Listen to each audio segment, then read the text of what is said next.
ગઈકાલે university police સ્ટેશનમાં ફરિયાદી ગૌતમભાઈ જાની દ્વારા એક ફરિયાદ દાખલ કરવામાં આવેલ હતી, જેમાં આખી હકીકત એવી હતી કે ફરિયાદીના ભાઈ મિલનભાઈ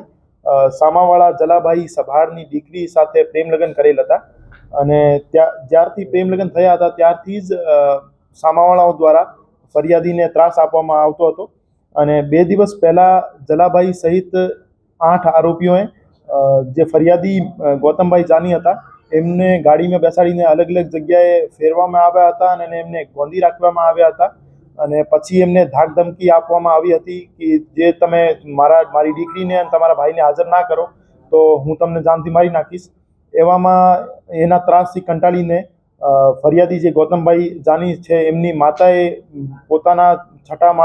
મકાનના છઠ્ઠા માળેથી કૂદીને આત્મહત્યા કરી લીધેલ। એવામાં યુનિવર્સિટી પોલીસ સ્ટેશનમાં બીએનએસની કલમ 140(2), કલમ 108, 127(2),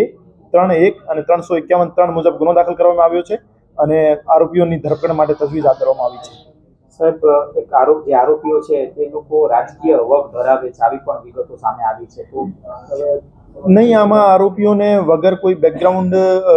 જે રાજકીય બેકગ્રાઉન્ડ હોય કે ના હોય નિષ્પક્ષ રીતે કાર્યવાહી કરવામાં આવશે।